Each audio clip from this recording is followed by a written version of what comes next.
the subjective perspective show. You're free to be on the subjective perspective show. You're free like we on the subjective perspective show.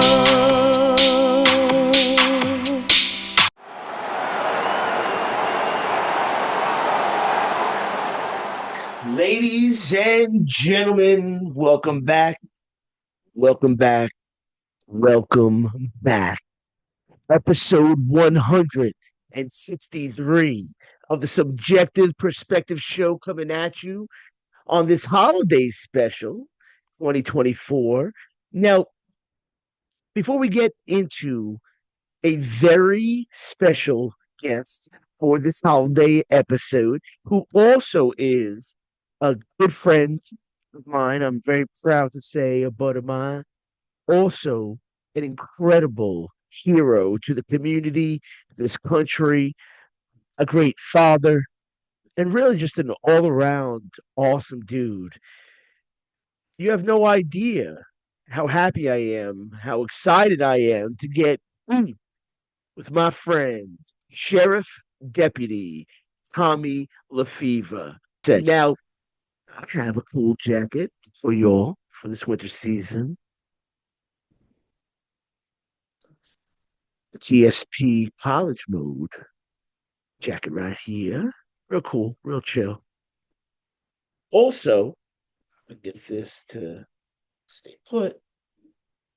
That's cool.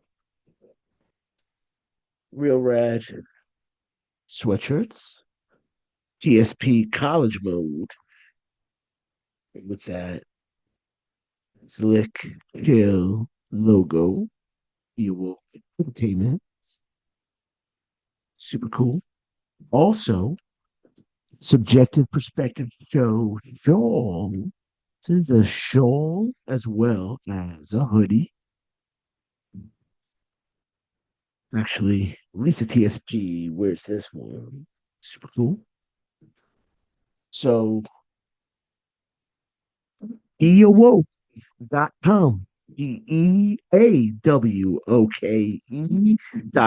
You already know where to find us. Listen, we don't want to waste any time. We want to get into this interview with Dr. Deputy Tommy Lefever, as well as get into a song by one of our past guests, Stonefeather, who have a real cool jam out there called Simple Life. Sit back, enjoy the show, and realize this holiday season is filled with a lot of cool things to be happy for. So hopefully we can throw a little cheer, a little love into that consciousness of yours. You know how we do it. With all that said, ladies and gentlemen, episode 163 of the Subjective Perspective Show. Sheriff Deputy Tommy Lefever back right after Stonefeather. Her and I hang, it's always poppin'. I'll push the cart, she does the shopping. Simple life, simple life. Pay for dinner when we're out to eat. My favorite pastime is rubbing her feet. Simple life, simple life, simple life,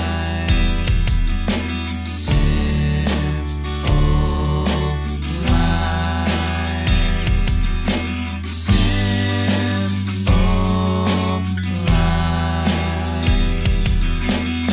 simple life, gotta have a simple life. Doing her laundry, taking out the trash. Her birthday celebration is a month-long bash. Simple life, simple life. Do everything she says with a smile on my face. Keep my Saturdays free so I can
sipping her tea. If we don't eat by 6, it'll be World War III. Simple life. Simple life. Simple life. Simple life. No one need a simple life.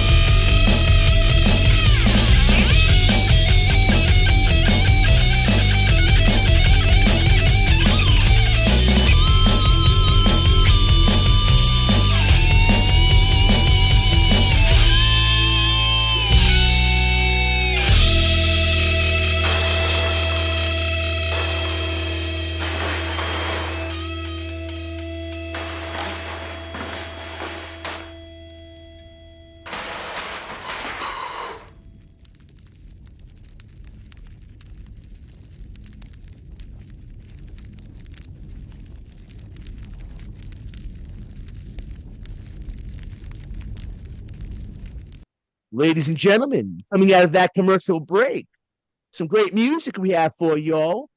But most importantly, episode 163 is guest featuring Sheriff Deputy Tommy Lefever, who you see with us on this episode, rocking on that screen of yours. Tommy, first off, how you doing out there, brother? I'm doing great, man. I'm feeling Christmas vibes. I'm feeling good. Yeah. Christmas in what do we got? 6 days, 5 days from now. Man, it's Uh, crazy. it's been a dude. I don't even know what happened. The year has just blown through, and it's about to be 2025. I can't believe it. Dog, it's crazy. It's crazy, brother. Tommy, it's like, on the intro, I gave a bit of a insight into who you are, into what you do, a bit into our connection. So the audience does have an understanding of how we know one another. But, before we go into the meat and potatoes, Tommy, I tell you, man, I just want to say, for everybody out there checking us out, because one thing I gotta say, I know we get a couple people that'll check us out here and there based on messages we get, some of your nice comments out there. I want you to know this is a hero right there. America, plus of people like him, this is why this country is honorable and proud. I want to say I'm lucky to be a buddy of yours, Tommy, and we're honored to have you on the show today, fine sir. As a sheriff deputy, first off, ladies and gentlemen, we live in a wild time right now. You know it. Everybody knows. If you even as the late great George Carlin once mentioned, even if you read the newspaper half badly, you could see what's happening. Right? You see what's going on in certain regions. You know, certain places are very lucky to have officers like Tommy LaFeva. So, Tommy, if I could start off, brother, I was mentioning off air. This is sort of like a thought sandwich. We're going to start simple. Then we're going to go a little more complex and maybe go a little more deeper into human psychology, what you've seen on the job, what I've seen on the job, right, brother? We'll Sure. collaborate some ideas, break down some ideas, collab on them, and give our audience an understanding of what a genuine conversation is with no how would I say it? Corporate backing. Ain't nobody giving us money for this. This is a labor of love, ladies and gentlemen. You know what we're talking about. I mean, what are you out there who've been following us since August 2013? Man, it's crazy, Tommy. We do this because we want to inspire your consciousness. It's the only reason. And that's why I asked Tommy to be on, because this guy inspires me. And the work we do, it's all about motivating one another, inspiring one another, you know, letting people see your heart. This kind of work we do. And sometimes when you get that shield up, that guard up, people can't connect. We work in jobs where you got to connect. So, Tommy, if I could first start out, brother, we love you out here on the show. Where you born and raised? Yeah, man. Before I go into that, I just want to say thanks for the kind words, Nick. You're a real breath of fresh air to have out there where we work. You bring a lot of energy to the place, and I see what you're doing, man. I know, and I see what you're doing. You're a larger than life guy. You bring this personality, and I know the kids need that, man. There's gonna be kids that are gonna remember you and just your ways and the way you are for years and years to come. And that's the kind of thing money can't buy that. You know what I mean? That's something that's really the world needs more of, brother. And I just want to Oh, commend you for that. love you, But brother. Right back at you, Tommy. You it's you great. It know it. really is. It's one takes one to know one. You know what I'm saying, brother? You see it, baby. Thank you, Thank you. man. Thank you. So yeah, I was born in a little town called South River, New Jersey. New It's right there, Jersey. smack in the middle of the state of New Jersey. One of the little inside jokes about Jersey is, it's kind of one of those inside jokes from people that live there. It's like there's this constant debate raging about whether or not, uh, North Jersey or South Jersey is better. South Jersey's all Eagles, Philly's all the Pennsylvania stuff, Philly stuff, and then North Jersey's all Giants, Yankees, and all that. But then where I'm from, we're like, hey, hold up, you're forgetting Central Jersey, you're forgetting Central New Jersey. So that's That's where I'm from. right. I'm from Jersey. We don't get the respect we always deserve, but I grew up about 10 minutes south of where Rutgers University is, New Brunswick. Um, Little town called South River. It was I graduated with 150 kids, 2 square mile town. So they really pack them in New Jersey. The only thing separating my living room and my neighbor's kitchen was a 12-foot wide driveway.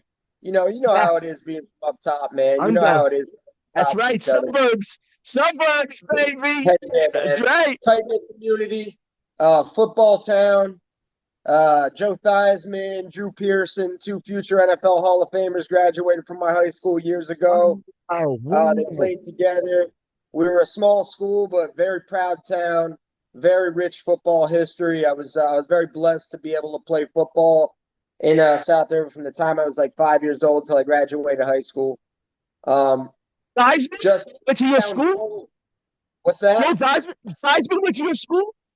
Joe Theismann and Drew Pearson, man. Yeah, two Wow. Super Bowl winners, man. That they come back every now and then to homecomings, let you hold their football, their Super Bowl Wow. rings and everything. Really cool. Wow. Really cool little town. That's sick. That's Yeah, sick, man. brother. I didn't mean to cut you off. I'm sorry, brother. All good. So yeah, I graduated from there in '05. Went to like all kids, I figured I need to get out of this state and experience someplace else for a little bit. My freshman year, I went out to a college called Lock Haven in Pennsylvania, Right on. and I stayed there about a year before I transferred back to Rutgers. Man, I had Rutgers right there in my backyard. Beautiful college, Yeah. real rich history. You got doorknobs in that old Queens campus in Rutgers, older than the country we're sitting in right now, man. Older than Crazy. the United States of America. Very old Bro, college. So ended up Rutgers is graduating there. huge. Rutgers is massive. One of our Oh, it guests, is. Chris Finn, who I worked with in Harlem in '07, he went to Rutgers, I believe, but he was from Teaneck. He's from Teaneck. So he ended up going to Rutgers. Her cousin, Katie, big shout out, Katie. Got you on this holiday season episode. Worked you in. She went to Rutgers. She's gonna be a doctor. She's doing her thing. That's on Shout out Lisa's side. Big shout out. Yo, that's cool, Tommy. Hey, so Rutgers, brother, right in your backyard. Where's Lock Haven? It's in the town of Lock Haven? small town, very reminiscent of Appalachian, West Virginia, where we're from. Um, it's up Route 80. Very strong wrestling school, but I missed Jersey, man. My dad was a police officer in New Brunswick, where Rutgers is, for like 20 years. I left after about a year. I figured, man, I had Rutgers right in my backyard all this time. Why didn't I apply there? So I applied after my freshman year in Lock Haven, and I got accepted into the criminal justice program there. So I took the show over to Rutgers, man, and rest is history. I had a real good education there. I got to play rugby for the college team. Oh, Traveled oh, to the Yeah, we played rugby. Columbia. We traveled out to who the Stony Brook. We played all over the East Coast, man. Good Dog. stuff. Okay, can I blow your mind? Can I blow your mind? Stony Brook Let's go. University. Blow it. Big shout out, Blow them Stony up. Brook University. That's the first college I ever went to. But Tommy, not in the way you think, brother. I grew up skating, right? Big shout out to all you skaters out there. I'm shouting everyone out right now. But I used to skate Stony Brook, brother. I lived down Nichols Road in a town called Blue Point. That's where I grew up, brother. That's my neck of the Okay. woods, kid. Tommy, Okay. I live on the South Shore, directly south of that, brother.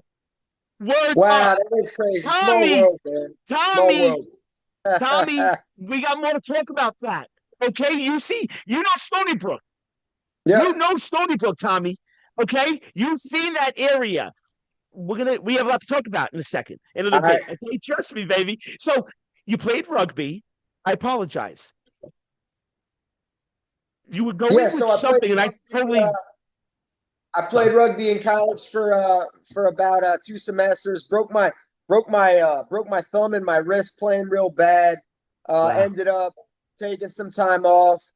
Uh, and then I switched over to martial arts, which eventually segued into boxing for me. I wanted to do something that was going to help me in my future endeavors. Wanted to be a cop, wanted to be a law enforcement officer. Figured I better know how to take care of myself and be doing that. Right. And from Taekwondo, I went to some mixed martial arts, jujitsu, and kickboxing. From Second there, I went to degree yellow. Second degree yellow. Did my let's hums. Did my hums, go. dog. 4 years old. On talk. Let's We go. got a lot Second to talk degree about. yellow. All right. All right. So, hey, man, you're not too far from a green then. Let's go. What? Dad or my brother. One of them were a green. Either my brother Dan or my pop was a green belt dog. So one of them be green. Okay. I was 12. I was like 11 or 12, Tommy. Forget about it, bro. Come That's on, awesome, dude. man. It taught me discipline, dog. Like literally, Yes. we would do Yes. our openings when it was just stretches. We would do our oh gosh, we would look at the flag and there was like a list of things we would all recite. Forget exactly what it was at this point in my Yeah, life. they're called the tenants. Yes, yes, Tenants. yes, Yeah. brother. You Yep. Tommy, you know, but dude, what belt are you? Second degree yellow? I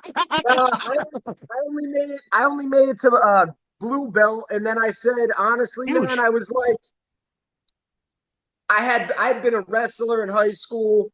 Um, I was a big fan of martial arts, boxing. Taekwondo is great. It's a great listen. It's the only time in my life I could ever do a backflip. It made my legs so springy. I could Yeah, I could do a backflip. I could do all that. yes, But yes. as far as a fighting style, I was thinking, let me take something a little bit more practical. If I ever have to really, defend myself. I wanted to use my hands more. I wanted to learn how to grapple a little bit more. So I just switched over to MMA and I got out of Taekwondo. But it was great to get my feet wet with it, man. I was going to 2 practices a day for a while. I couldn't get enough of it. I was going to Rutgers Taekwondo team practice, and I Ah, was going to this Taekwondo team that was in New Brunswick, New Jersey. YB Choi Taekwondo Academy, man. This shout guy, out. I can remember when I was a little kid, they do demonstrations. The guy would swim the Raritan River in New Brunswick in the middle of winter. It'd be like Ah, 22 degrees out. He'd be swimming yeah, the river. You know, that's that right. was a legend where I grew up. So Yeah, got me into it, and then I just took it from there, man. brother. Tommy, it's like, you know, going back to the Taekwondo that I did in Long Island, dude, directly south of Stony Brook in Blue Point, which it's two different worlds, Tommy. when you go to the South Shore and the North Shore, right? The North Shore it's a little different. It's a little different, bro. It's always been historically more of the working class on the South Shore, more of they would say the money on the North Shore, right? So, Yeah, my family 100% working class. Swinging the hammer. yeah. My pops in the 70s. Shout out, Dad. Love you. Blessed. Have my family with me, man. Shout Good out to all see you guys. dads. You know that. You know that. Got a great dad right here. Tommy Yes, sir. Lefever will talk about just what it is to be a great dad, brother. And, basically, when I was that young, having the opportunity to learn the discipline we mentioned, to feel as though I was able to protect myself, in a more working class, working poor area I was mentioning, we had you have the gangs on the South Shore. See, on the South Shore, where Lisa's from, which sprinkles right to my neighborhood, was all of Brentwood, Long Island. When Donald Trump talked about MS-13, he was talking about the town Lisa TSP, love you, my beautiful wife, where she's from, born and raised. Okay, born and raised. We know that Okay. neck of the woods. Okay. That and Tommy, so that's why, brother, like when I'm talking, and everybody who's ever met me since I was a kid, forget about it. Would say, forget about it. It's Nikki D. You know what I'm saying? That's it. We got the energy. Energy always, Tommy. For some watch Chris Finn's episode. First thing he'll say is, Nick, I remember your energy, man. Forget you were like on, bro. I was like, I know. And You you never see why, forget it, man. Tommy, they they may remember they may not remember the content. They'll remember the feeling in that classroom. You know what I'm saying, brother? I love And it, man. I tell my students that. My students know that about me. I tell them that straight out. I say, you might not remember what I teach you. Hopefully they do. I think they will. But most importantly, they're going to remember the feeling of kindness, the feeling of camaraderie, of collaboration, the Yes, feeling sir. of connecting with an entire group of their peers. And Tommy, I've done it from elementary to college. And we blessed, Tommy. We'll talk. We'll talk about that, baby. But All right. so so Taekwondo for me on my side, I was thinking too, it helped me. It helped me in my life when I was a kid, just to feel as though I was able to like protect myself, but also to feel as though I had discipline where you weren't supposed to. It was not about fighting. It was about if there was ever an issue coming your way, you first try to get out of it, talk it out, but if there's a time of defense, that was the mantra, Tommy, was you don't fight, this is defense. That's what Hisonem, Hisonem is who we would say. That was his name. Hisonem was the title to the gentleman that would run the dojo or whatever it was called that we would train in when I was a kid. And they would always recite, you don't fight. This isn't about attacking people. It's about if you can't talk it out, there's no way. You need self defense. This is self defense. You know what I'm saying? So out there, everybody, martial arts, MMA, any type of fighting style. It's not about going out and kicking butt. It's about, if something comes your way, defending yourself and getting away so you are not hurt and protecting your family if needed. So that's why, Tommy, that's something that, I envy in you, brother. And you're a fighter. First thing I said to you, bro, I can't fight, dude. Yo, kick my butt, bro. You know what I'm saying? But man, I love fighting. And do you remember UFC's Lyoto Machida? Of course. Yeah, the You know, dragon. yes, bro, he was Yeah. Taekwondo. And Oh, yeah. I remember he was, and he killed it for a while. He was killing Yeah. it. So He was killing it. Taekwondo, if that split second timing he had, and the defense, nobody could Yep. touch him. Everybody was like, "Yo, Right. this guy does not want to fight because it's all about self defense." Yep. Okay, another convo. We'll go there. If not this episode, future episode, you'll be back on too, brother. Trust me. I already sensed this. All right. So Tommy, you're at Rutgers, you're in Brunswick, you're in several MMA communities. How does this then lead you to becoming an officer? Well, I'd always wanted to be a cop. My dad was a cop for years, and there was just so much about he was my hero growing up. Everywhere we went, he knew people. Um, Everywhere we went, people would want to stand there and talk to him, and he had their full attention. Um, and he would always tell me the backstory. We'd meet a guy that'd walk up. The guy would show my dad all this respect. I'd be like, "How do you know that guy, Pop?"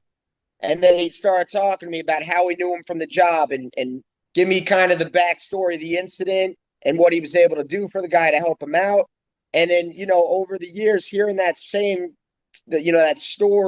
keeps showing up again and again. And the pattern that developed was like, so it's my dad's job to go around this city of New Brunswick, take care of people's problems. And then when they see him, they thank him.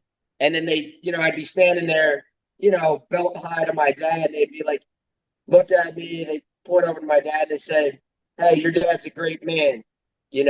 Be proud of him." And I just got so used to hearing that. I idolized my dad. I said, what a cool job. The guy goes around, he's affecting people's lives, and for the better. And so it made me want to do that for a long time. Um, Went and I got a double major in criminal justice and sociology from Rutgers. Nice. And Nice. my senior year, and I'll say this now, I'm an open book. I've got no secrets. Matter of fact, I tell our kids at the high school when I teach them as a pro officer.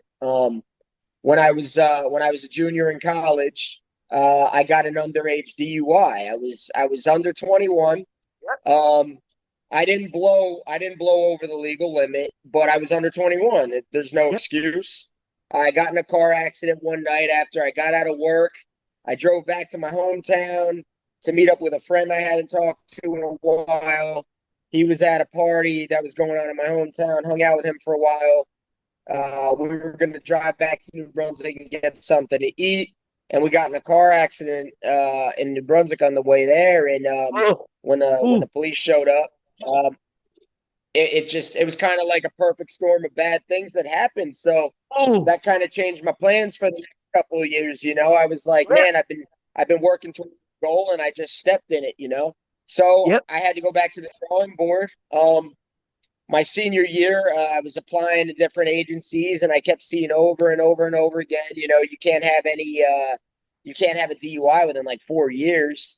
I was like, okay, I'm not eligible to be a cop right now. I'm just not. I gotta wait. I gotta keep my nose clean. I gotta keep working towards this goal.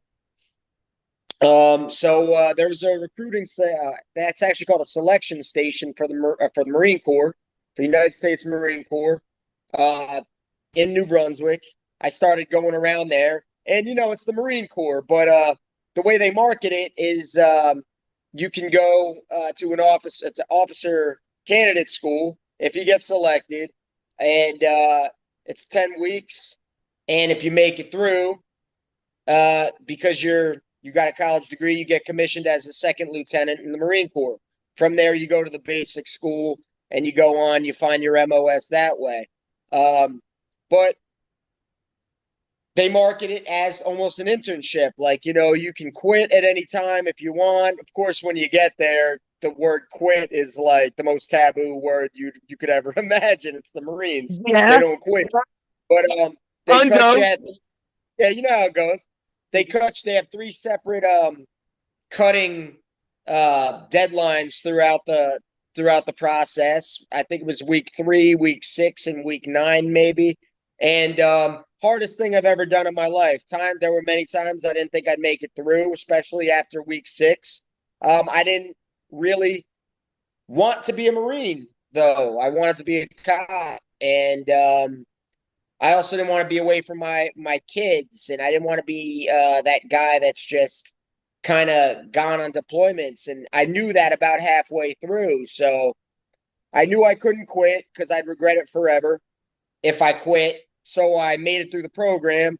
I was one of 2 guys in my battalion to decline their commission at the end, and I declined my commission. I walked away with I've got the most jacked up BD-214 in the world. It says active duty for training. I don't collect veterans preference or anything like that, nor do I deserve to. I was never a Marine per se, but I went to officer candidate school. I made it through, and I separated at the Respect, end. respect, brother. I gotta tell you, man, you realized halfway through that it wasn't what you wanted it. You wanted to be an officer, but you stuck with it because you started it. That's respect, bro. And the Marines obviously are considered like the best of the best. And Hardest thing I've you, ever done, brother. dog, I couldn't even imagine, bro. I can't even wake up at 6 a.m. So you know what I'm saying, that's crazy. So I want you to realize that makes a whole lot of sense to me. As somebody who went to tell you, Tommy, let's see, I went to like six, seven colleges before I actually graduated with my master's. I did my bachelor's was, let's see, Johnson Wells, Mobile, community college, down four colleges for my bachelor's. You know, Tommy? And then two more for the master's, and then two more for the doctoral. So, Tommy, Talk I about understand dedication, that, man. brother. Yeah, You're sure. following your heart, and your Yeah. heart is with policing. That's what this is.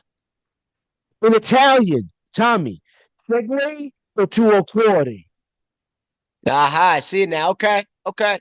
means follow your heart. Okay? That's how I got through, Tommy. And this tattoo, stand up. Oh, I got my pants that's up. good work. Yeah, I like it. Now, the boat is my great great grandfather, all right? And the Venetia he came in on from southern Italy. Nice. He inspired our family story, Tommy. Whenever I feel, and when I got my doctoral degree, finally, my buddy out in Cali did this for me, Mikey Archuleta, one of the great tattoo artists out there.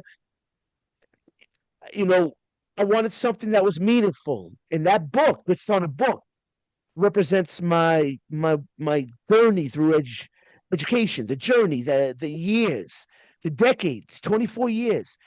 And my great great grandfather inspired our family story, brother. And I had to keep on the family inspiring our family story. Now I have Yeah, a split-second delay on this microphone, everybody. So I apologize if I'm like sort of stumbling over here. Apologize. Um, you're all so good. ah, I, long story. You know how it goes, everybody. You get some technical delays. It's all good though. Tommy, when you started, brother, so you got out of the Marines, what, 09, 08? It would have been. I graduated college in '09. Went there. It was 10 weeks. I was back home, kind of starting from square one.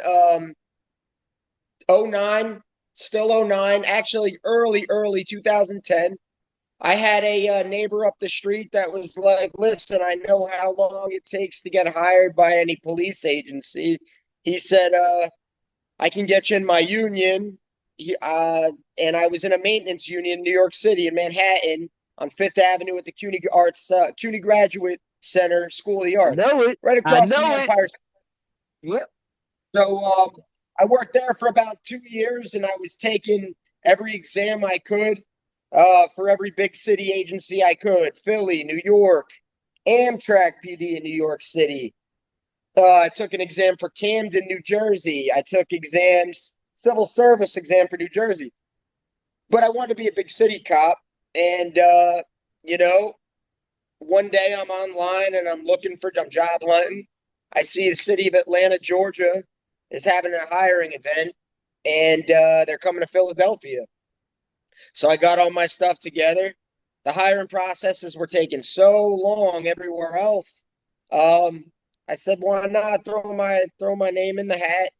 I went out there, I took the exam, started doing the background package, and I was hired on by Atlanta within like 2 months, man. That's So crazy. plans changed abruptly, like on ahead. I said, all right, I'm taking the show on the road. God, We're going God, down south. God took care. God took care, brother. I'll tell you that. Yeah, And it's crazy, Tommy. Nowadays, you get a job anywhere. Because there's being a teacher, law enforcement. There's yeah, nobody signing up. It's crazy, brother, which we'll yeah. talk about. So you're in Atlanta, Georgia. You start now, Tommy. You start in New York City 2 years, right? Then you go to Atlanta, Georgia. First off, how was Atlanta, brother? And how long were you there for? I lived in Atlanta from about 2011 to when I moved out to West Virginia in 2020, early 2022, late 2021. I was a Decade. cop for Great decade. I was a cop for about 10, 11 years in Atlanta. The first 7 years of my career, I was with the Atlanta Police Department, and then for the next, say, 6 years after that, 5, 6 years after that, I was a cop for a town called Brookhaven, which was a city to the north that was part of DeKalb County. They became a city. They achieved cityhood through a vote. They separated from DeKalb County. They became their own municipality, and they founded a police department from the very ground up. And I Wow. was able to kind of be in at the ground floor in the founding of a police department. Really cool Wow. experience. That's crazy. That's sick. Yeah. So, okay. Now, that region, dude, 10 years. 10 years is a long time. You don't got to go specific, but bro, was there some crazy times that you saw? Absolutely wild time. Best times I never want to have again. We'll put it that way. um, Dude, but no, real. the as a I like to joke now. As you know, I'm a pro officer. From people watching this in other parts of the country, I'm a school resource officer at our high school that we work at, and I like to say nowadays I'm half cop, half mascot. You know what I mean? Those kind of seemed like my early retirement job, but where I really cut my teeth as a police officer and learned how to do the job, it was Atlanta, man, and I got so many good memories. I got to be part of so many cool things. When I first started out, I took a job working 10:30 p.m. to 6:30 a.m. in Zone 6 Atlanta. Um, Seen some wild stuff there. You know, you see your first you see your first fatalities, you see your first sign of just kind of, I know it's the Wow. holiday episode, but how dark and depraved we can be as human beings at our worst. And Yeah. started chasing drugs, got onto a special unit called Field Investigations and Tactics Unit, and we did some low to mid level narcotics investigations. We would do some undercover work. We would attack the prostitution industry down there in Atlanta, doing buys of prostitutes and setting up Wow. different details that way. We would go and we would go in plain clothes. We would buy stolen items that people posted online. If we could prove they were stolen, match up the serial number, go in there, act like you were going to buy it, solve the Wow. problem that way. And I got to be part of some really, really harrowing moments in my career in Atlanta. You know, Dealing with people that are true criminals and career criminals, we'll say. Been in some tight situations. Talked my way out of situations where I probably wouldn't have made it out otherwise without having a way to kind of work my way through it, with just Yo, by the grace of God and just trying to trying to use my better angels and just be smart, work smarter, not harder. You know what I mean? Brother. Um, So, and so, then that led me uh, from there. I was able to move on, and I became a hostage negotiator. When I got to oh, Brookhaven, we had a SWAT consortium of four surrounding agencies around the metro area of Atlanta, and it was called North Metro SWAT. I became a hostage negotiator with North Metro SWAT in about 20, 2014, 2015, and I did wow. that for the next 8 or 9 years. Had a couple of Wow. pretty good negotiations that ended up successful. Not all of them did. But I was able to become a team leader for the negotiations team about 2 or 3 years before I left Brookhaven and moved to West Virginia. And Wow. that was kind of just the icing on the cake for my career, man. I loved it. I loved every Tommy, bit of that. Tommy. So that's crazy, bro. Dude, that's insane. Okay, so let me get this straight. You dealt with obviously, street criminals, people that were this was their life. You know what I'm saying? Like you said, prostitution, drug dealers, people that were murderers. First off, dog, don't know how you listen, anybody could be a armchair quarterback and and be like, oh, it should have been like this. So this is this way, dude. You want to go fight crime? Go fight crime. Go see how that is, dog. I know I couldn't do it. You know what I'm saying? It's probably one of, if not the most difficult job, because how do you stop it? It's never ending. Yeah. Unfortunately, there are people that are in mindsets where they aren't rational. And this could be somebody who's been rational their entire life and has that momentary lapse, right? You've probably seen that, Tommy. You know what I'm saying? I've seen it just in the work I've done for over 2 decades. People who go through different instances of psychic, psychological breakdowns. So I want to ask you, brother, like, how do you, how did you keep it together? How did you? Because I know one of the saddest things for officers, and I said this to you, like the beginning of the year, a couple months back. You ever need to talk, bro? I'm here because I knew a bunch of people who were officers, and I would hear stories, man. And dog, the suicide rate for law enforcement is ridiculous, and Pretty it's high, isn't it? disgusting. It's Yeah. sad, and I just think to myself, like, you're strong, bro.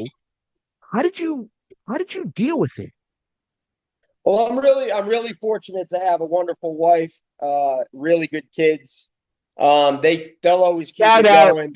shout out to the family, Lefever family.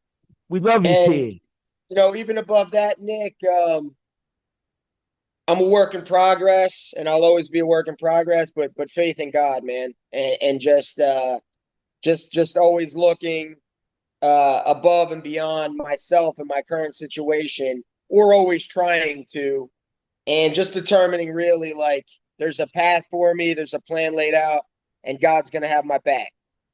So those That's two right. things above all else. Um, That's right. Aside from those things, writing, man. My dad always encouraged me from a young age keep a journal, and I actually had a pretty cool opportunity years back where a company called Ops Lens. I reached out to them. It was a journal. It was an online. I don't want to call them a blog, but it was pretty much an opinion editorial website, and they wanted people um, writing about things that they knew about through doing it. So their motto was experience driven commentary, Oh, and can I I reached out to them. access those? I got to get those and put them on my social media. So later on, I'll Absolutely, find those. I haven't written for them in a while, but I could direct you to some pieces that I'm particularly proud of. Share them. Um, some of them, it really helped me to write about the stuff I was dealing with. I've seen some things that over time, things I'll never forget. Um, Things that you replay over and over again. Like anybody else, you have those nights where you're laying in bed and you can't sleep and you're thinking about something that happened. And for me, it wasn't unusual on my nights. You know, I was working overnight, vampire hours. Go to work at 6:30 p.m. Come home at 6:30 a.m. It wasn't unusual for me to have those nights where I'm home on an off night and I can't sleep because I'm used to being up anyhow. So I'd sit at the computer and pump out like a 1,600 word article about, you know, Wow. that thing that's keeping me up and work it out in my head and put it on paper. And I was fortunate enough to have this company that wanted to pay me to do that for a while. It was amazing. It was a really amazing time in my life when I was able to really um, harness something and catch lightning in a bottle. Stories about just the adventures of a cop in Metro Atlanta. Um, Mm. from the time I left the door, headed out the house, drove down the road, the commute in, take you call by call until the ride home, and what's going on in my mind on the way home. And then as I'm laying in bed, the article ends. Had a couple of those. Um, but writing really always helped me, and that's one of the best pieces of advice my dad ever gave me was, man, just write down your thoughts. Write them down. It helps. Mm. And it did wonders for me, Yes. brother. Yes. And for anyone checking this out, that goes to anybody in any industry. Like, write it out. If you're not in an industry, you just chilling and you going through life, write it out. Get it out. Like a snake shedding its skin. You know what I'm talking about? And Tommy, me too. Tommy, me too, baby. Like, that's why I do the music and all that. Because, man, seen it, felt it. Yeah. That thing called life is it's not for the faint of heart. You know what I'm saying? It's for the people that are ready to rock with it, kid. And you rocking with it, brother. You a great And, you know, father too. A you get great what you put father. into. Thank you, brother. Thank you. I appreciate that. And you're I right. appreciate it. You're right. You And get one what you thing put about into it. you, I keep wanting to call you Mr. D because that's what I call you Ah, at the I school, know, bro. I know. But We see each other every day. So, ladies and gentlemen, you got to realize, as mentioned in the intro, Deputy Sheriff Deputy Tommy Lefever is a colleague of mine, somebody who I have incredible respect for. And you got to realize, man, like I grew up in the 90s. When I say that, not to you, Tommy, I say, man, to the whole audience checking us out. I grew up in the 80s and 90s, born in the 70s. And, you know, it was it was gritty, Tommy. It was gritty, and I, I felt it, so probably a little rough around the edges. I'm a little real. I'm a little real. You know what I'm saying? I am who I am. It's all that I am. You know what I'm saying, ladies and gents? And, for law enforcement, for people who are the reason I could talk the way I talk, right? Our military, our law enforcement. I was just talking about this the other day with a whole bunch of students. You anarchy. It's not what you want. That's not the way to go. You know what I'm saying? We want to keep the beautiful constitutional democratic republic we have. That's where it's at. And that's why everybody has a voice here. Even those who you don't agree with, ladies and gentlemen. Ladies and gentlemen, sorry that split second delay. And for anybody who talks junk about this beautiful country, goody, you're right. But you got to remember the only reason you could do it because you in here. Do it other places, they ain't going to be too happy with it. yeah, And you're law enforcement. Those that are the people between chaos and sanity. This man right here, I couldn't do that job. He took it on, did it. It was a calling. He took it on as well. And that's why, Tommy, like, I'm blown away by it, bro. I know that your stories like go on and on. That's why every time I'm around you, I'm like, all right, all right. You got something. You got something up there. You seen it. Because I seen it on a different level, just from living the life I lived, traveling around the country, being on the West Coast, East Yeah. Coast, North, South. You get a sense of what it's about. And ladies and gents, next time you see all your law enforcement, say thanks. They're people too. It's not like all of a sudden, you know, you see a cop and they just all of a sudden, they can deal with anything. No, they have emotions. How do you deal with somebody who you see dying in front of you? Anybody who's ever seen that knows it's crazy. Anybody who's ever dealt with somebody who's been in those predicaments of life or death situations knows how traumatic it is. Let And me ask you something. In all yeah, your Tom, travels, there, Nick, what do you think? Different parts of the country. Where do you think is the most, say, law enforcement friendly place you've been? good question. West Virginia, pretty good. Yeah, I get a lot of support out here, brother. I really do, and West I, Virginia, I good people. yeah, I love I tell I my love West friends, Virginia. yeah, the people out It's here are fantastic, it's man. Salt of amazing. the earth, It's salt of the earth. amazing. It's you know, it's because people are salt of the earth. These are not people that are just wealthy, wealthy, wealthy. Like I grew up not wealthy. I grew up like you, paycheck to paycheck.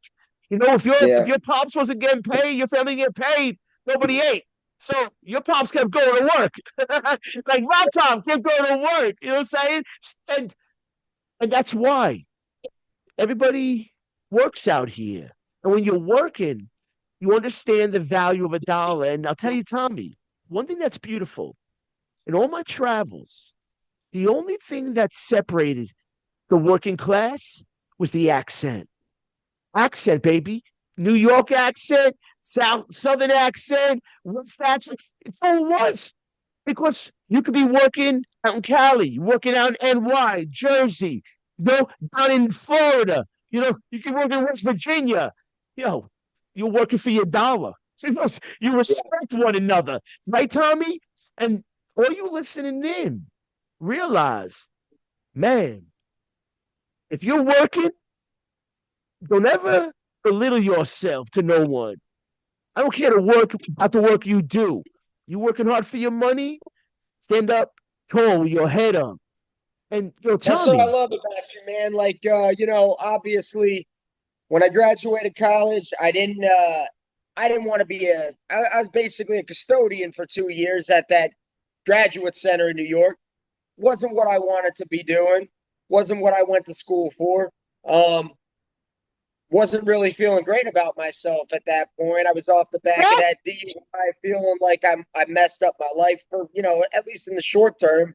Um, but there were some doctors at that school, and I can remember my brother was in the same union I was in, and we had shared similar stories with each other. But it'd be our job to go in, empty the trash from the offices, and I remember one time my brother kept having problems with this one doctor. He was like, he keeps leaving stuff in the way of his trash can, and then I got to move it, and then he gets mad when I move it.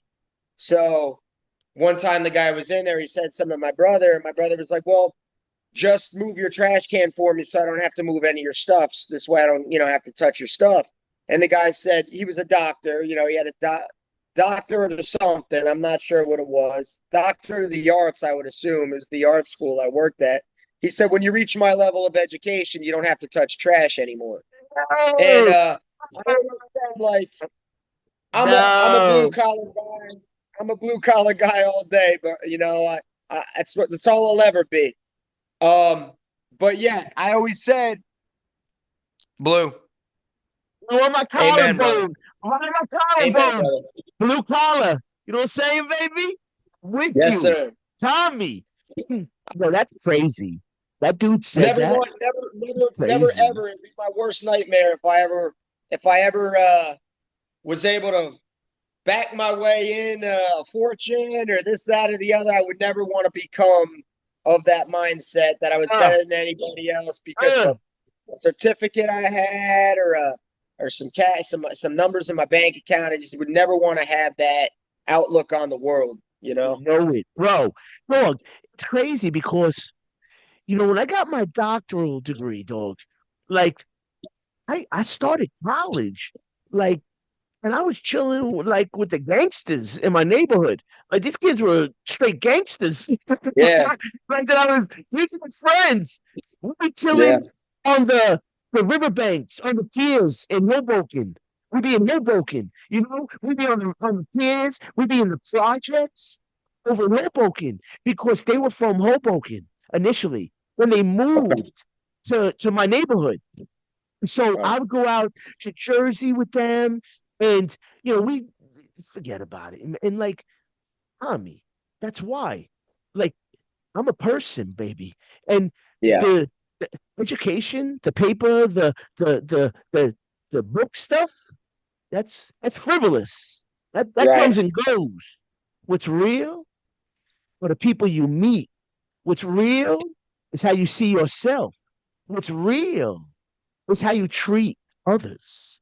right. So Amen to that, that dude got an F in treating people who that dude stinks. Right? man. You stink. Never, never. Bro. You know what's cool, Tommy? And so just clarify for me in the audience, and I think I may have misspoke before. The 2 years at the graduate center, was that via law enforcement, or was that via the No, no, custodial work? I was in a maintenance union. I was a Oh, custodian while I was taking yes. exams to try Sorry, to get into law enforcement because I screwed Atlanta. myself with that under UI, man. I set the timeline on my I set Yeah, the timeline on my future back a couple of years. sorry. My Basically, I bad. just made myself ineligible, and I set up all these barriers that didn't have to be there, which is really why when I'm trying to mentor these kids at the school, I'm an open book with them. I try to tell them, look, these are the roadblocks you can set up for yourself. There's going to be enough roadblocks in your life. You're not going to have a say whether they're there or not. They're going to show up, Right. and That's you're going right. to have to hurdle them. That's But dog. It's I the try to same let these thing. kids know, man. These are sometimes the biggest messes that we deal with are the ones we made ourselves. Yes, bro. Dog. I say the same thing in Nikki D style. You know what I'm saying? But I say, Nicky yo, D stuff. you're Yeah. responsible for your own actions, man. You gotta carry your Mhm. own weight. You carry your own weight. And if you think Yes, sir. you did something wrong and you can't deal with the repercussions, don't do it. Don't do it because it's not gonna be fun. It's not gonna be cool. Trust me. I've been there. Ain't fun. You know what I'm saying? And I also say this, Tommy, you can't be old and wise unless you were young and crazy. So I say, Yeah. get it out when you're kids. Get it out being, little kids. Because now you young adults. I always It's knew it as fine. I always knew it as young and stupid, but I was definitely young and stupid once, and you were young and crazy. Oh, dude, stupid and crazy. Stupid and And now, crazy. Adults. we can look back on it and we can say, I still got the young and stupid side to me that every now and then I feel him Yeah, on my shoulder. But I know. at the end of the day, it's not I about know. us anymore. We're adults now. I try to think about it all the time. Would I do this in front of my children? Would I do this in front of my wife? Would I do this in front of the Exactly. kids in the high school? That's right. That's right. But we Tommy, you know were what's crazy? I say the same thing. I'm now go ahead, brother. Sorry. No, Tommy, I was just going to say, what we do when no one is looking is what defines us. You know what I'm saying, brother? Yeah, That's the absolutely. basis of why you are who you are and why I am who I am. Because my off time, I'm doing positive stuff. Whether it's creating, whether it's just chilling, just like vibing, watching videos or whatever, or just with the family. You know what I'm saying? Yeah. That's Yeah. everything. And dog, and so Atlanta was the first job as an officer. Yes, sir. Yep. Dope, dope, dope. So, bro, let me just switch gears for a hot sec. I know we've been on for a hot sec, bro. So, not to be redundant with my words, but it's 5:20, and I know you got to get going soon, bro. So, I'll be expediting this portion of the fighting aspect of the tough Sure. man work you've done. And I also have, Tommy, two questions I ask every guest, if I could. And I have a quick word association game. It'll be like 3 minutes, that piece. So we'll do 5 minutes this, 4 minutes Take your that, and we're done. Sorry, take brother. your time, brother. I got the work pants on already. Oh, I'm ready to go. Pretty much as soon as we finish this, I just gotta throw on the let, vest and hit the let road. everyone So we're know. Let everyone know. I plenty said, of what's time. up? D says, what's up? Let him know. You know what I'm saying? Man, love you guys, man. Tommy, Love, I bud, can't. love. You going back and you working more, ladies and gentlemen. He works like 70 hours a week, 60 to 70 hours a week. Just so you know, he's going back to work. He's interviewing, then getting back to work. All right, Couldn't that's do it. Couldn't do it without a strong. Hey, could not do it without a strong woman, man. My wife is a saint. yes. Just Shout saying. out, Miss Lefever. Thank you, Shout ma'am. out. Thank Shout you. out. And that's the life force. That's the life force. I know, Tommy. I know I got my life force up there. Lisa TSP's right upstairs, and forget about it, brother. Tommy Heck boy, yeah, so man. tough man. You were fighting. Just tell me really quick. What got you in the fight? I know MMA, Taekwondo. We talked about Yeah. that for a bit, but Yeah. fighting, you were like 19 wins or something like that. Am I right or wrong? Yeah. I've got 19 fights. I still got to get 19 20 in the book. fights. I'm 13-6. Woo! 13-6. Dog, I ain't messing with you, bro. I'm like, see, bro. So, what got, how did you get into tough man work? Like, fighting in Well, tough man. Shout honestly, out, man, it all Ed started. Mahalik. I couldn't go straight into that. I'd have to go back to the Atlanta days because I started doing MMA in New York, but then I actually had my first mixed martial arts fight. I was supposed to fight at a Harrah's down in Philadelphia. Wow, wow. Um, but then I wasn't ready. I would have got destroyed, brother. I'm so glad I never took that fight, dude. I might have got hurt. I wasn't I know. ready. Um, I ended up getting hired by Atlanta, so I moved. Called that off, went to the police academy, did my thing. I'm about 6 months into my career in APD, and I decide, you know what? They got this thing going on in Atlanta. It's pretty cool. It's the Atlanta Police Athletic League. It's its own unit. They got a boxing ring. Vernon Forrest, famous Atlanta boxer. He was a world champion. He trained out of this gym. Evander Sick. Holyfield had training camps out of this gym. Whoa, whoa. It's Atlanta Pal Gym. And That's I crazy. decided, you know what, I'm gonna have to get involved in that. I want to go down there and I want to get some training in. I want to be part of it. The mentorship of these kids, Atlanta kids, a lot of them don't have a pot to pee in, man. They don't have nothing. And at the end of the day, if any kid that I ever met from Atlanta that made that their home away from home, it was a ticket out of what all their friends were getting involved in. You know, Yeah. the merry-go-round of work. I'm sorry, dropping out of school, getting locked up, selling dope, getting arrested, getting shot. Like it got so many kids out of that. The people at the Atlanta Pal work miracles, man. They're really Tommy, good people. Tommy. So every year they would have a charity event. It was a police athletic league, a charity event. It was Atlanta Police versus Atlanta Fire, and I started training, and I started being, I wasn't one of the best right off the bat, but over the years, I was just pretty much a mainstay. I was always there. I was always fighting in it. And I probably fought 6 or 7 years in that. And then I decided, you know what, when I left Atlanta and I moved over to Brookhaven, I decided I'm going to keep fighting. So it was my link back to APD. I would always show back up at the gym and train with these kids, train with the firefighters, train with the police officers. Awesome. That's Mike awesome. Vale's the guy who runs the boxing program out there. He's got a kid in the USA Nationals now. What's his last name? What's his last name? Vale, Vale, Mike Vale. Great guy, Mike man. Vale. He's been running the PAL program for the APD for years, man. Over a decade at this point. Tommy, you So still fighting? Are you still fighting? he doesn't fight. He's a trainer. He's a Are trainer. you? He trains on. So I got to get number 20. I got to get number No. 20. But first, I'm shouting out Face from Street Beefs. My boy Face, we love you here. Tommy Lefever. Hey, if you want to get us down to Virginia, we would love to.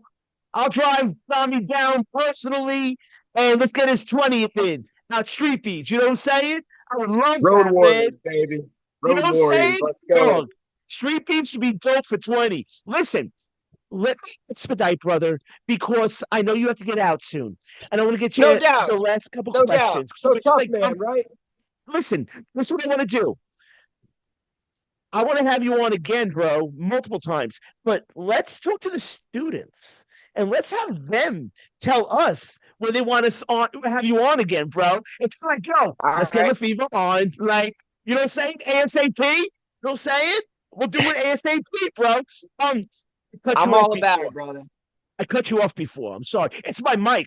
I'm gonna have a new mic next time we on. Sorry. You're all good. I hear you loud and clear, dude. I can talk and talk and talk. Sometimes you got to cut me off. I'll run You away with too, it. baby. So listen, let me go. What we'll do is we'll finish off, well, not finish off, but we'll continue all the ideas from rugby to Tough Man to Atlanta Police Force next episode. But let's go into the final portion of the interview for the first episode. You know what I'm saying, brother? Dude, Just so that we can brother. get you on out to work so you're not late, my boy. Are you listening in? Comment below, subscribe, but comment. Especially you students who know Officer Lefever. Show them some love down there. All right? And tell us when you want them on next. Because when you say it, we doing it. And when I see you out there, I'm gonna ask you. You did it, all right? You know what I'm saying? Let's go. All right. So, Tommy, I ask every guest this question. And these next two questions. The only person that has never answered the second question is on Netflix right now. His name is Graham Hancock, and he has a Netflix series called Ancient Apocalypse.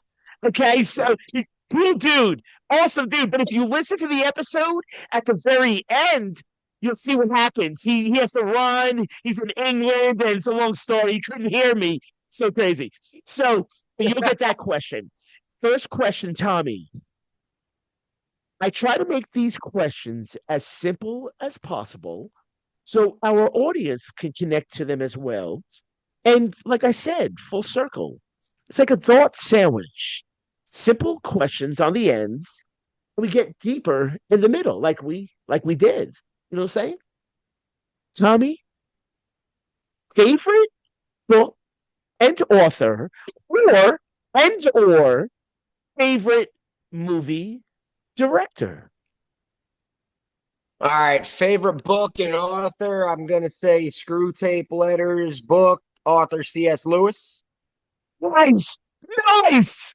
Yeah, Dude, man. look, can I Love say it. something?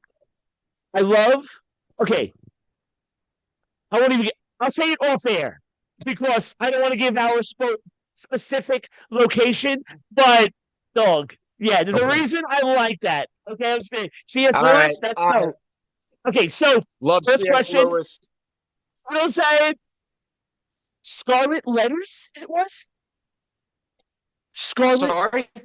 What's the clue? The Oh, scarlet letters?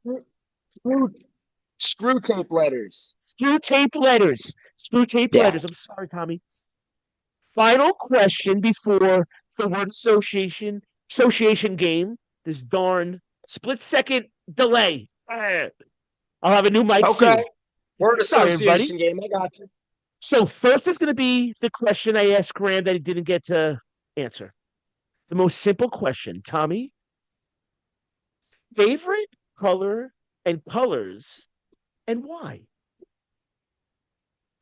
Blue. Um, Honestly, when I was a kid, I was a big fan of Leonardo from the Teenage Mutant Ninja Turtles, and he was the blue one. Yes, yes, But over the yeah, years, it boy. kind of fit. I became a cop, blue. But Yeah, really, bro. Leonardo, man, Leonardo got me into it in the first place. Oh, I love blue too, bro. It's funny you say that. It's awesome. All right, Yeah. so that's the question I never got to ask Graham Hancock. All right, so that's the only guest who has to answer that.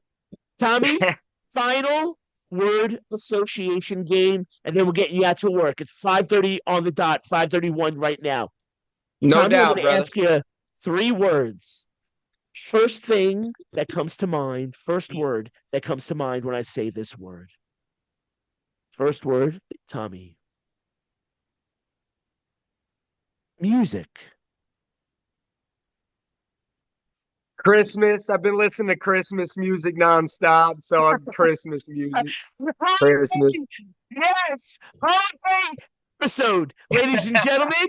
Episode 163 featuring Deputy Tommy Lefever. This is the Christmas episode, so that's perfect, Tommy. Merry Christmas. Second question, or second word, I should say. I'm sorry. Policing. Policing. Community. That's a good one. It's a good one. I like that. Final word, Tommy. Family. Everything. Everything. My brother, one hundo. That's how I feel, baby. Tommy Lefever, Sheriff, Deputy, Tommy Lefever. Brother, can you leave the audience with a final message before we go into a commercial break with a musical piece going to get into? Yeah, it's been a pleasure to talk to you outside of the school. This guy right here, this guy's changing our high school in ways he doesn't even realize yet. And that's what it's all about. Be larger than life when you're working with kids or you're working with people that need somebody to be uplifting in their midst. Be that guy, man, or be that girl, be that person. We all know that no matter who you are, the person you put yourself out there to be, it's not who you're going to be 24/7, but always put your best foot forward and motivate people, inspire people, and let's make everything around us better. Don't worry about the politics. Don't worry about everything that's so big that you can't affect, that's out of your reach. Been there, done that, did that That's for what's years. up. That's right. Just man, focus on what's within your bubble of influence that you can influence and influence it in positive ways, man. It's Yo, bro. 2024. There's a million reasons to be upset. Man, focus on the micro, Yeah. man. Don't focus on the macro and life is good. Life is good. Bro, God I'm is going to say good. this. God's good. That's right, Tommy. You have Yep. officer, educator, all wrapped into one. Sheriff, Deputy, Tommy Lefever, episode 163 of the Subjective Perspective Show. Let's go to a commercial break. All you students, comment. Let us know when we get an Officer Lefever on next. Tommy, stick with me for a second. Get you out right now. Ladies and gents, let's go to a musical break. Be back momentarily. You already know.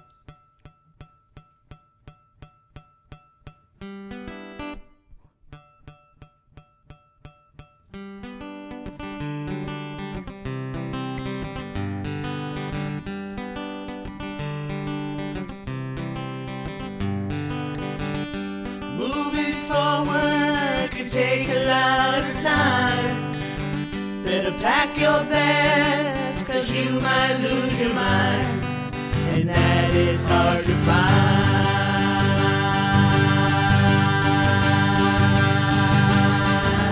We headed west for over 12 years spent in Monterey, Yosemite, and the San Francisco Bay.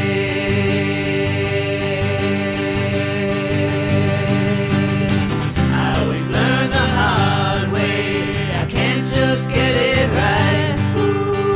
One thing I can tell you, baby, it takes a lot of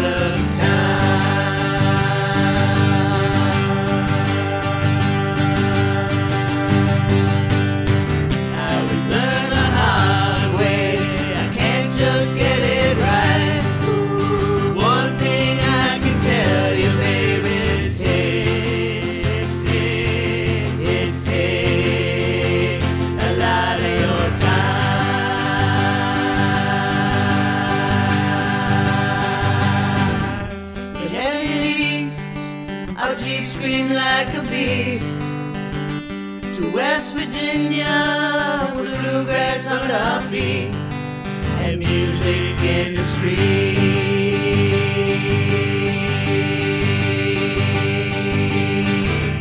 Big elephants are flying high in the sky. There's paint droplets, bless this home tonight.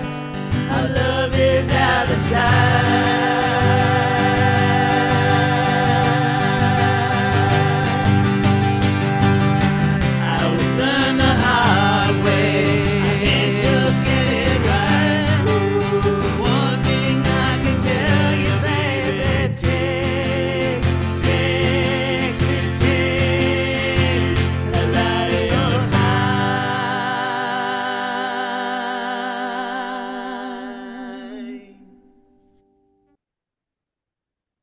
Ladies and gentlemen, episode 163 of the Subjective Perspective Show, guest featuring Sheriff Deputy Tommy Lefever in the history books.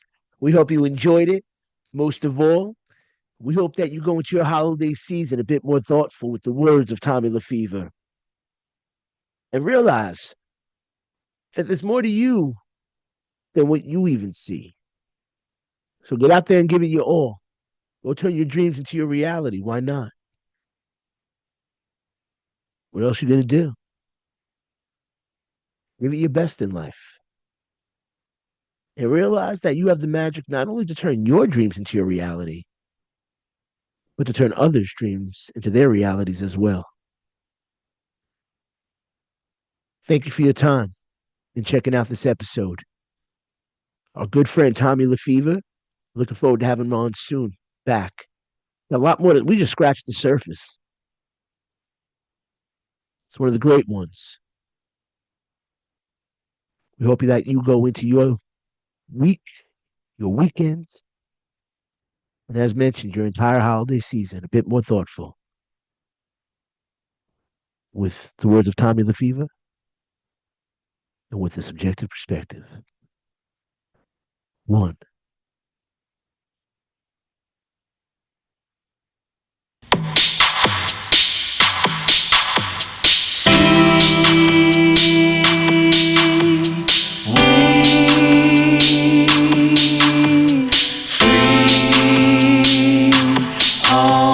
Subjective Perspective Show. You're free to be on the Subjective Perspective Show. You're free like we